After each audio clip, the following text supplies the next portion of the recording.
Class 3 Mathematics. Good morning, dear children.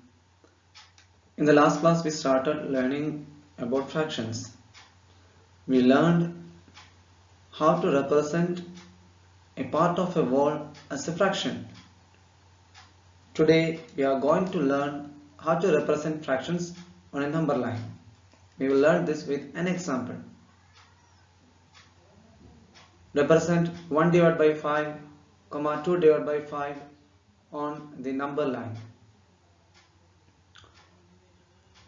For doing this, first of all, we have to draw a line. And we have to divide the line into 5 equal parts.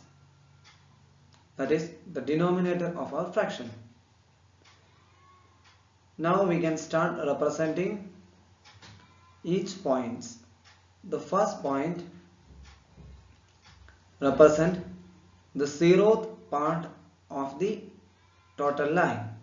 So we can write it as 0 divided by 5 is equal to 0 itself. Now we can go to the next point that represent one part of 5 equal parts, isn't it? So we can write it as 1 divided by 5.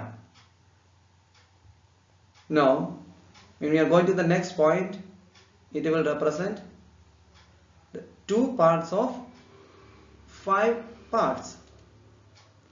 So we can write it as 2 divided by 5 or 2/5. And the third point represent 3 portions out of 5 portions. So we can write it as 3 divided by 5. And the fourth point represent 4 parts out of 5 parts. We can write it as 4 divided by 5. And finally, the fifth point will represent the odd portion of the line. So that we can write it as 5 divided by 5 is equal to 1.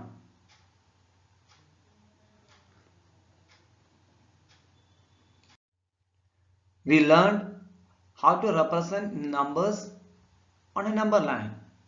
Now we can do one question as example.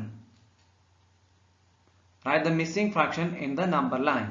So here a number line is given and the points, the fractions are represented in points and one fraction is missing. So we have to find what is the fraction there. So from 0, first point represent what is it, 0th fraction, that is 0 divided by 6 is equal to 0 itself, and the second point represent one part out of 6 parts, so we return it as 1 divided by 6.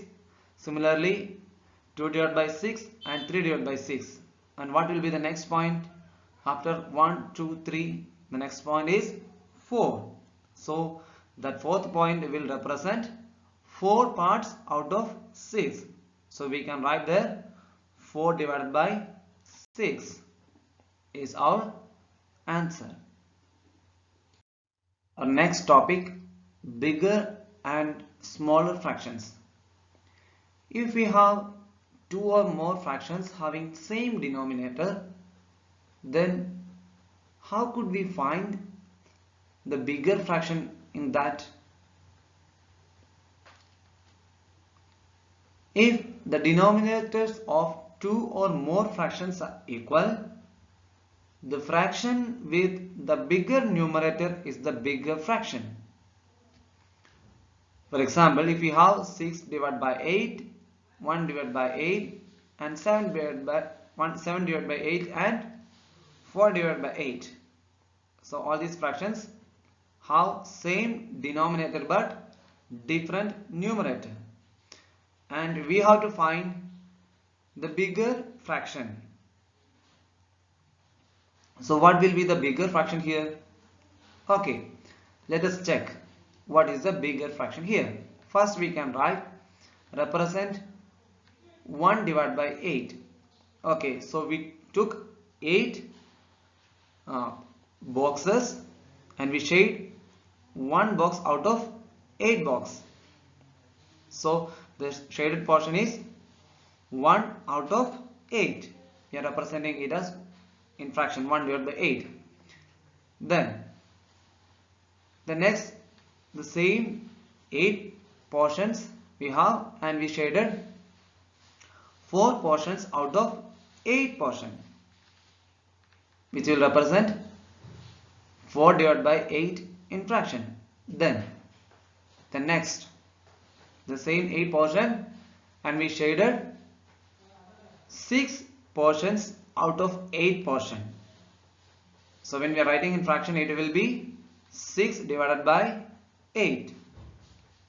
And finally 7 portions out of 8 portion are shaded here. So we could represent it as 7/8 or 7 divided by 8.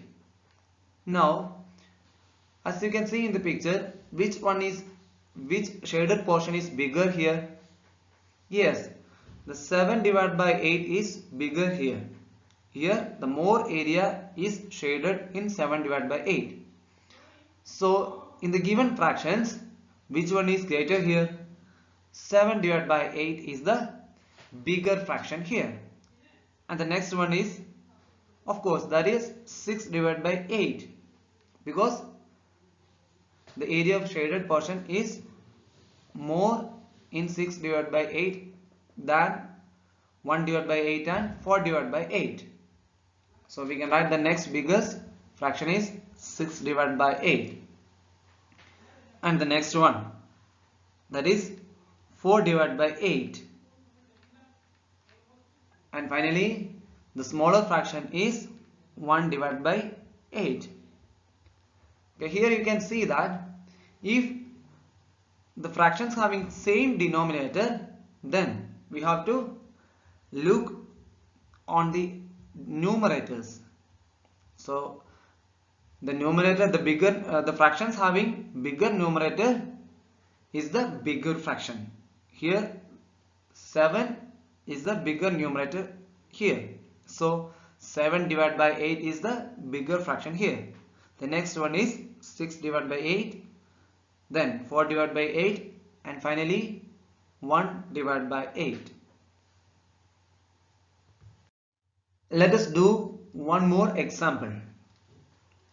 Arrange the following fractions in ascending order. So what are the fractions we have? 3 divided by 15, 8 divided by 15, 12 divided by 15, and 15 divided by 5 divided by 15. So we have to write these fractions in ascending order. So ascending order means we have to start from the smaller fractions to the bigger fraction. So which one is the smaller fraction here, or the smallest fraction here? First you have to check the numerators of given fraction.